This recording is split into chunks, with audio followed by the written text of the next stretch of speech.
Hola, yo soy Ana. Y yo soy Pilar Pera. Somos educadoras, somos maestras de infantil Y de educación primaria. y estamos aquí para hablaros un poquito cómo se trabaja la igualdad en los centros, en nuestros centros. Yo como maestra de infantil, pues a lo largo de estos años he visto que ha habido un cambio en los pequeños y las pequeñas que tengo en clase, sobre todo en el juego simbólico. En el juego simbólico, pues lo que hace 15 años, pues a lo mejor era un chata, tráeme las zapatillas, pues ahora hay un cambio y veo que los niños, pues tanto los niños como las niñas, ponen lavadoras, juegan a las cocinitas, cambian pañales y juegan a los coches, o al balón o al fútbol. Y yo en primaria he visto en los cursos inferiores sí que hay un cambio positivo. Sin embargo, en los niveles superiores, quinto, sexto, sobre todo sexto, que ya empiezan a ser un poquito más mayores, observo un impacto negativo en cuanto a YouTube, vídeos. Es como si se hicieran mayores demasiado pronto. Sin embargo, con una serie de creencias o con una serie de estereotipos que no les favorece. Entonces trabajamos mucho el lenguaje no sexista. Hay veces que utilizan y escuchan canciones en los que igual la mujer sale menospreciada, con un lenguaje un poco machista. Entonces todo eso lo trabajamos mucho en el aula para trabajar esa conciencia, para que ellos tomen conciencia de hasta qué punto lo que están escuchando es positivo para la mujer. Sí que es cierto que hay ciertas creencias, ciertos estereotipos, se ha estudiado que hasta los 7 años, todavía está muy abierto, pero a partir de los 7 años, en las niñas ya existe una creencia de que no pueden conseguir a nivel intelectual lo que consiguen los niños. Entonces sí que es muy importante en infantil el trabajar esos aspectos, sobre todo la creencia en uno mismo, en que todos venimos con unos dones, con un kit, y que si tú quieres, tú puedes, independientemente del sexo, del género que tú tengas. Entonces, si tú quieres ser futbolista, no importa que seas niña, puedes serlo. O si quieres ser ingeniera aeronáutica o astronauta. Y en el caso de los niños, igual, ¿por qué no un bailarín? Porque siempre se ha visto que pues, a los niños que tenían otro tipo de gustos, que no fuera el fútbol, en los patios, pues se les dejaba un poquito de lado. Entonces yo creo que sí que es importante, desde niños, desde infantil, el que cada uno, si quiere, puede. Si quiere y si es lo que siente su corazón, puede. Que no se ponga límites, que no se ponga barreras. Por eso es tan importante el trabajo pues, de la autoestima, de las emociones. Hacemos mucho hincapié desde el aula como aspectos o habilidades sociales importantes a trabajar relacionados con la igualdad, porque en el momento que un niño o una niña se quiere, se acepta como es, sabe ver sus dones, sus cualidades, potencializarlas, va a ser más fácil que desde esas potencialidades que él tiene saque lo mejor de uno mismo. Entonces en el aula trabajamos muchísimo el tema de la autoestima, el tema del respeto, el tema de las normas, que todos los profesionales de la educación comenzamos el curso trabajando el respeto, es fundamental. El respeto a uno mismo y el respeto a los compañeros. Es la base, ¿no? Nosotros queremos trabajar la igualdad porque de esta manera prevenimos la violencia de género. Entonces, estos aspectos nos parecen fundamentales. Asimismo, el dejar claros en los chavales que amor no es lo mismo que dependencia emocional, que un poquito a veces las películas, lo que ven a veces, pues crean una realidad un poco distorsionada y piensan que los celos forman parte del amor, que si alguien se siente celoso es posesivo te quiere más, y todo eso sí que lo vamos viendo en los cursos superiores, ¿no? Que tienen una serie de ideas que a veces están muy alejadas de lo que es.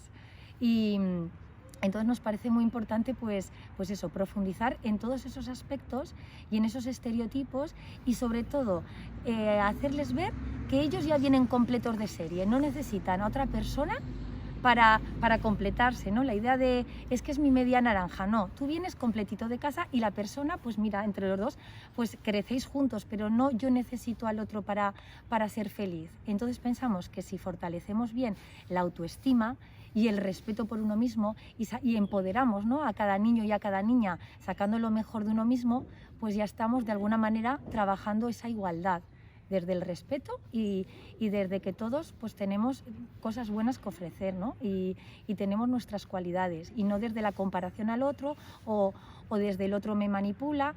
Entonces pensamos eso, que es muy importante, y trabajar también la asertividad, el saber decir no sin sentirse culpables.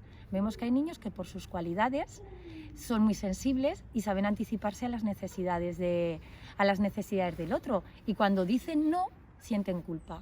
Entonces ya son víctimas del chantaje emocional, de la manipulación. Entonces esto nos parece también muy, muy importante, trabajar empatía y trabajar asertividad, el saber decir no.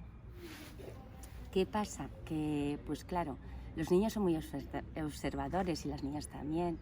Entonces, una cosa es lo que decimos, pero otra es lo que hacemos, tanto en las aulas como en casa, nosotros como padres y madres.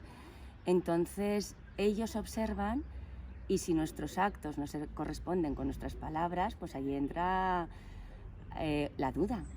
Entonces es muy importante que el mensaje que les deis sea coherente con vuestros actos, como nosotros en el aula. Muchas veces incidimos, por ejemplo, en los colores, inconscientemente. ¿Por qué el rosa? ¿Por qué el azul? Cuando les haces tomar conciencia del por qué y educas su mirada crítica, ellos empiezan a plantearse cosas y lo razonan de maravilla, igual que tengan 3 años que 13.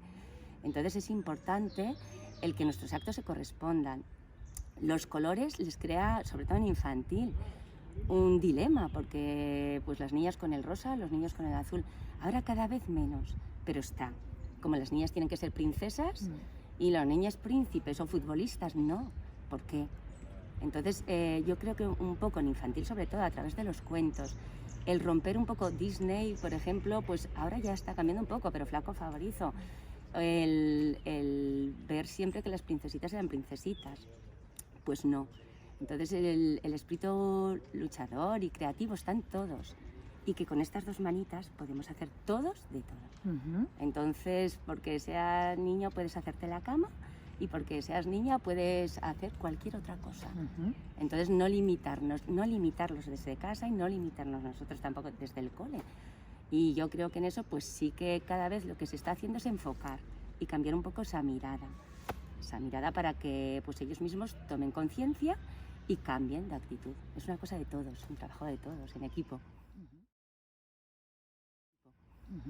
Y nosotras como educadoras hemos querido poner nuestro granito de arena y hemos escrito nuestro segundo cuento. El primero iba enfocado a trabajar mucho el tema de la autoestima, bullying y demás, y ahora hemos sacado un cuento que se titula El amor no pincha, en el que trabajamos aspectos de igualdad, la importancia del empoderamiento personal, de saber poner límites, de ser asertivos, etcétera. Bueno, es un mensaje es un libro con mucho mensaje que nos lo ha elegido el Gobierno de Aragón como material coeducativo para trabajar la igualdad en todos los centros educativos de Aragón, y en el que aparecen 2 historias paralelas que se van entretejiendo y a través de las cuales podemos profundizar en el mundo de las relaciones.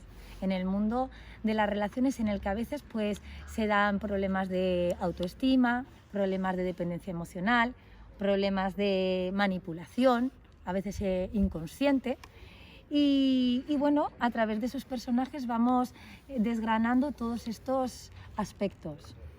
En estas historias, por ejemplo, el libro está pensado para trabajarlo a distintos niveles.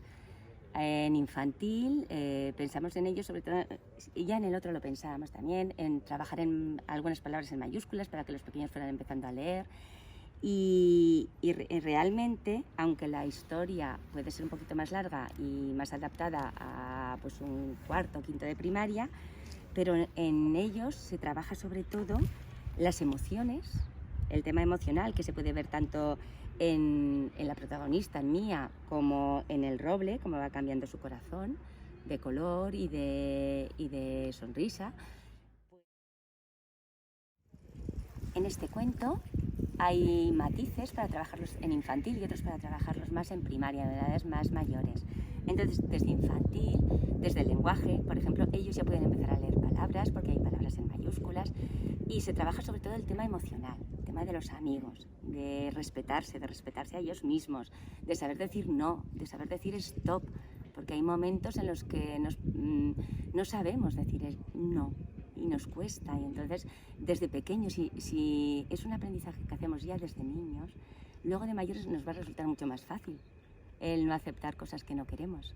Entonces yo creo que es importante que cada vez, cuanto más pequeños, tomen conciencia de lo que quieren y de lo que no quieren, de lo que les gusta y de lo que no les gusta. Y para ellos yo creo que el tomar conciencia de poner límites, de saber hasta dónde quieren llegar y dónde no van a pasar, pues les va a ser de gran ayuda, va a ser una herramienta que van a tener para lo largo de su vida. Y en primaria, pues seguimos un poquito la línea de infantil, lo enfocamos con los niveles inferiores desde el punto de vista de la amistad. Entonces, que ellos tomen conciencia que un amigo verdadero no manipula, un amigo verdadero no se enfada cuando no haces lo que él quiere, un amigo verdadero no te deja de lado cuando realmente tú expresas tus necesidades. Entonces lo enfocamos desde un ámbito que para ellos les resulta muy cercano, que son las amistades, y que tomen conciencia, pues a través de las historias del cuento, pues que los amigos de verdad no ahogan, ¿no? Aquí hacemos alusión a la hiedra, los abrazos de hiedra, ¿no? que ahogan, decimos, que asfixian. Y a través de los erizos, ¿no? De dos amigos que son erizos, cómo vamos apagando nuestra luz cuando no sabemos respetarnos, cuando no sabemos poner límites a los demás, cuando por miedo a que no nos quieran, nos dejen de lado, pues no sabemos decir no, ¿no? Y entonces hablamos un poquito de que se va apagando nuestra luz, dejamos de ser nosotros mismos.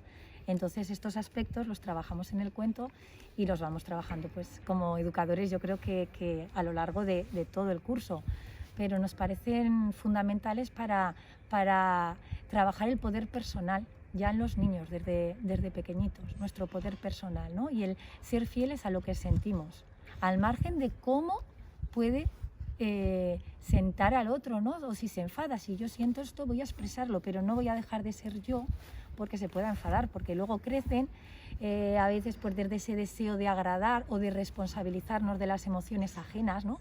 No hago esto para que no se enfade. Caemos a veces, ya en más adultos, en relaciones en las que nos hacen daño. Por eso el título de El amor no pincha, ¿no? Creemos que el amor no pincha cuando es de verdad y cuando hay libertad. Entonces, es una manera de trabajar todos estos conceptos tan profundos a través de la amistad en los niños. Luego también, como educadoras, pues pensamos, ya nos pasó en el primero, que hicimos una lluvia de ideas de cómo se podía trabajar en los centros, pero no lo incluimos en el libro. Sin embargo, en este sí que sentimos que podía ser una buena idea el dar unas pinceladas de cómo se puede trabajar. Entonces, al final del libro hemos puesto tanto, porque nos gusta mucho también la naturaleza y defendemos naturaleza, tanto una información de los árboles que aparecen, en cada cuento hay un árbol protagonista, como de los rasgos a nivel emocional, de las emociones que se trabajan. Entonces es como distintas ideas de cómo se pueden trabajar los distintos aspectos que tratamos en el cuento en el aula. Y yo creo que sí que puede ser un material que puede servir a los maestras que lo trabajen para su día a día, en distintas asignaturas, pues incluirlo. Y luego cada personaje pues tiene un papel muy importante. Aquí el mirlo, que es uno de los personajes del cuento, simbolizaría la voz de nuestra conciencia, nuestra voz interna, ¿no? La importancia de hacer caso a nuestra intuición o a la voz de nuestro corazón. Siempre hablamos con los niños y los impulsamos a que conecten con esa parte sabia que cada uno llevamos con nosotros, ¿no? Y a veces estamos tanto en la mente que nos olvidamos de trabajar al unísono, mente y corazón. Entonces aquí el mirlo simbolizaría eso, nuestra voz interior. Y Goti, que es Goti es el hilo conductor a lo largo de todos los cuentos. Tenemos ya varios, otros escritos ya pero no publicados, y ella es el hilo conductor. Entonces ella refleja lo que es nuestra parte emocional, nos ayuda a liberar las emociones. Entonces en momentos puntuales en el cuento aparece para ayudarnos a esas emociones que no sabemos expresar, poderlas expresar a través del agua, porque en el fondo somos agua. Entonces es una forma también, Goti representa eso, esa parte emocional que todos tenemos, pues cómo expresarla y cómo sacarla hacia afuera, hacia el exterior, para no reprimirla. Utilizamos también en el cuento los personajes, uno de los personajes es un roble, que es simboliza pues la fuerza, la fidelidad, la honradez, y una hiedra. Y como la hiedra va trepando por el tronco del roble y el roble cree que la necesita. Entonces llega un momento que cuando ya se siente agobiado porque ya le está invadiendo demasiado el espacio, no sabe decirle no hasta que casi se ahoga. Y en ese momento aparece Goti con su sabiduría y le enseña la importancia de poner límites, de respetar su espacio personal. Entonces es muy simbólico el cuento, pero con un mensaje realmente muy profundo. Hay más pinceladas. También hemos tratado el tema de los chakras. Antes estaba más ligado a la filosofía oriental, pero ahora cada vez está llegando más a Occidente. Y vemos que es importante el tema de la meditación, del campo áurico. Entonces, también al final hemos puesto una pequeña información que hace alusión al tema que tratamos, y es el tema de los chakras, que aquí también los hemos puesto dibujados. Y el tercer chakra, que es el del poder personal, que trabajamos tanto en este cuento. Por eso Mía, hay un momento en el cuento en el que aparece toda dorada, porque su poder personal pues realmente lo ha conseguido, y este es su campo áurico. Entonces hay muchas sutilezas que se pueden ir trabajando a distintos niveles. También el mirlito no aparece en todas las hojas. Entonces buscamos también que los más pequeños lo busquen, en cuáles sí, en cuáles no, aparece escondido. Entonces es un poquito distintos aspectos para trabajar, yo creo que en profundidad. Es para irlo, no sé, destilando poco a poco. Cuando escribimos el libro, la idea principal era que para nosotras la igualdad era sinónimo de respeto. El respeto empieza por una misma y luego va hacia el exterior. Entonces tampoco nos queríamos enfocar en irnos a un extremo o al otro, sino la igualdad entre todos los seres humanos, como personas que somos. Entonces, como algo más amplio. Y por eso en la historia creamos dos historias paralelas. La del roble, que se sentía asfixiado por la hiedra, y la de Púas y Mía.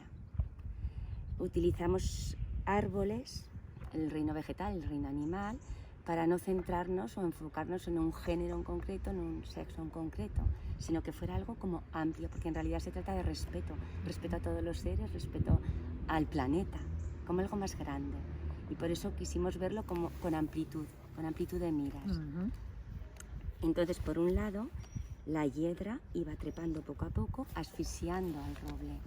Y por otro, Mía se iba apagando. Exacto. Mía, cuyas púas brillaban, cada vez que Púas le hacía algún comentario, como ella buscaba su aprobación, el agradar, el gustar, pues cada vez que no era fiel a sí misma, o no decía algo, o si decía no y se sentía culpable, una de sus púas se apagaba, iba perdiendo su poder personal. Entonces, a través de esta relación podemos ver, ¿no?, el amplio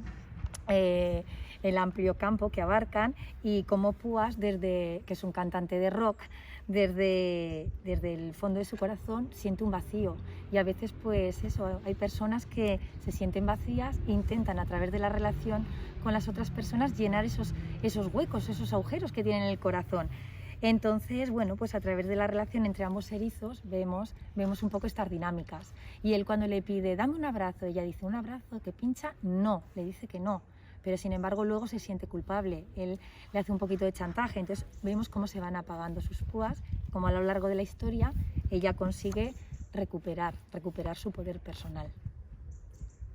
Esperamos que os guste, que disfrutéis tanto como nosotras escribiéndolo, vosotros leyéndolo, y bueno, y que el mensaje llegue a todos y cada uno de vosotros, que con esa intención lo hemos hecho. Que disfrutéis todos y todas como si fuerais niños, que nunca deberíamos dejar de ser niños o niñas, nunca. Eso es algo que lo llevamos y que cuanto más a flor de piel lo tengamos será mejor para todos.